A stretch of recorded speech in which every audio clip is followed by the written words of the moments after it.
Hello everyone, welcome back to our channel. Today we're diving into part 3 of our series on cardiomyopathy, focusing on surgical management. In this part we will talk about mechanical assistant device and total artificial hearts. So don't forget to like, share and subscribe to our channel and stay with us till the end.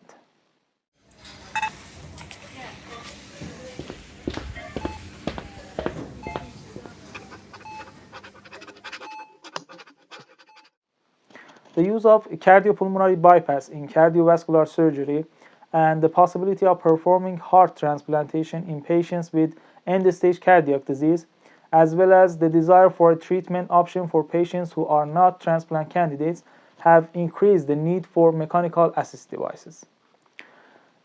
Patients who cannot be weaned from cardiopulmonary bypass and patients in cardiogenic shock may benefit from a period of mechanical heart assistance. The most commonly used device is the intra-aortic balloon pump. The pump decreases the work of the heart during contraction but does not perform the actual work of the heart. More complex devices that perform some or all of the pumping function for the heart are now being used. These more sophisticated ventricular assist devices, or VAD, can circulate as much blood per minute as the heart, if not more. There are short and long-term devices available depending on the indication. Each VAD is used to support one ventricle, although in some instances two VAD pumps may be used for biventricular support. Additionally, some VADs can be combined with an oxygenator. The combination is called extracorporeal membrane oxygenation, or ECMO.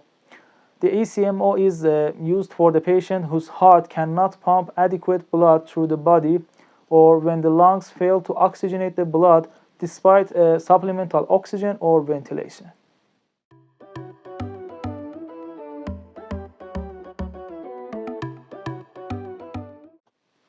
VADs may be external, internal with an external power source, or completely internal, and they may generate a pulse-style or continuous blood flow. There are 4 types of VADs: pneumatic, electric or electromagnetic, axial flow, and centrifugal. Pneumatic VADs are external or implanted pulse-style devices with a flexible reservoir housed in a rigid exterior.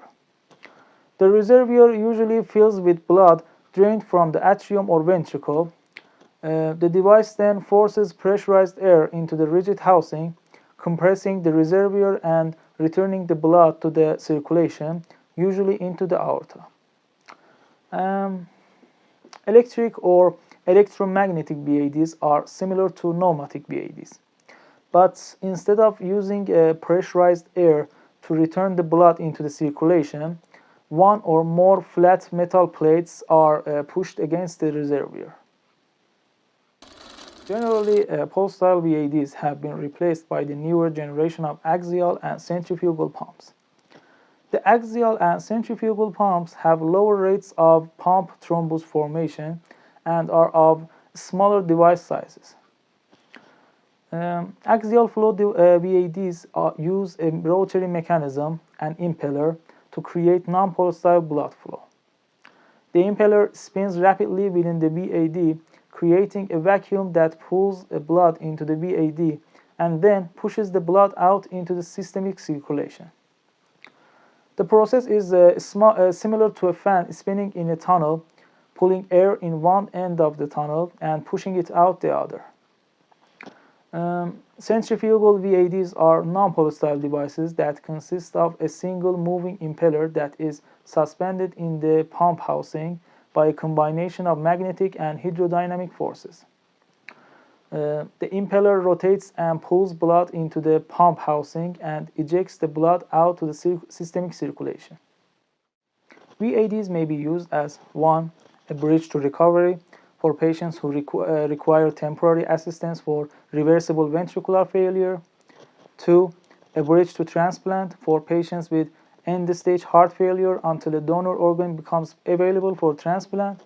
And 3. Destination therapy for patients with end-stage heart failure who are not candidates for or decline heart transplantation and have the VAD implanted for permanent use. As patients spend an increased length of time on the transplant list and more VADs are being implanted, destination therapy now accounts for 15% of patients on mechanical circulatory support. Thus, the volume of patients with VADs in the community is rapidly expanding, and it is important that first responders and other providers are familiar with the basics of VAD management and equipment. In some instances, the patient may request deactivation of the VAD, which may cause ethical controversy.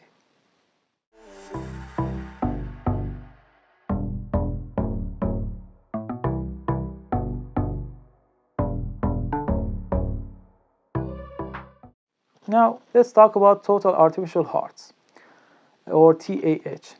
Total artificial hearts are designed to replace both ventricles.